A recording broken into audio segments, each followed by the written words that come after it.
Hey there YouTube, Logan with Hideaway Homestead coming to you today with an update on our cooler slash ice box with this old freezer here. And I still need to get some white paint on it to cover up these rust spots. Just to keep it from rusting further. But yeah, it's been doing great so far. And I took out the compressor and everything just to make it lighter. I haven't put any handles on it yet. That's the plug that goes on the inside of the freezer, and I took it out because I need to be able to drain from the outside, and that's just in there because Skoda can't fit her snout. I was about to say spit her snout, fit her snout in here to get a hold of it, because if she can get a hold of it, she'll get a hold of it and carry it off somewhere. But it's just been slowly dripping as the ice melts. This plug, you know, comes out, and it's just a constant, just real steady but very slow drip.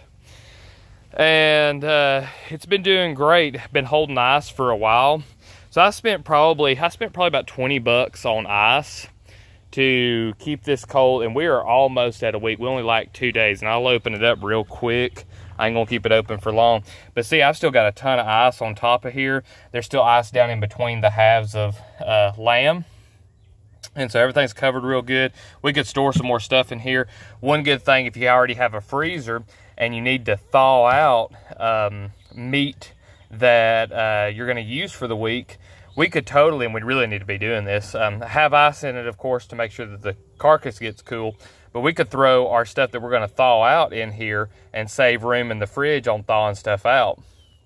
Like I said, this here is a really low tech solution, and you do have to buy ice. So I mean, it's just like you can either buy the electricity, or you can buy the ice, or you know, you can make the ice and pay for the electricity.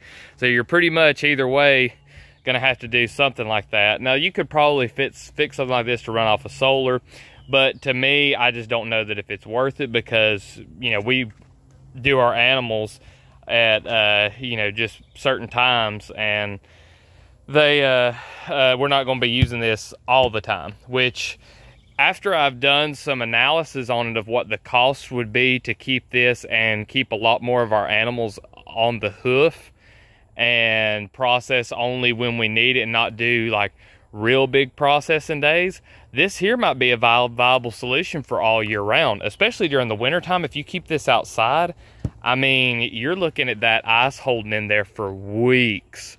I think if I were to fill this full and keep stuff that I wanted to keep like at a refrigerated temperature, I bet that even during the middle of summer, as long as we weren't out here opening it every 30 minutes, I think it would last a week if you filled it with ice.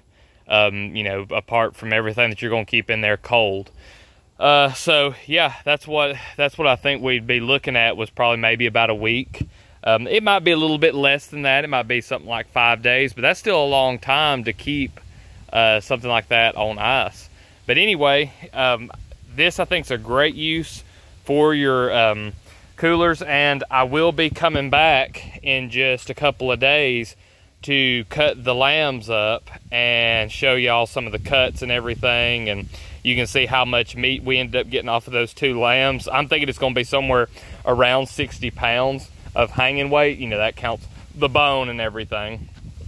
But yeah, I think we got close to about 60 pounds. So great haul on that one. And yeah, you know, I think it'd be interesting if anybody's got any ideas for other uses. I mentioned several uses for these in the comment section. Even if you repeat some of the ones I used in the first one, that'd be fine. I mean, drop down in the comments what are some stuff that are things that could be done with a repurposed ice chest.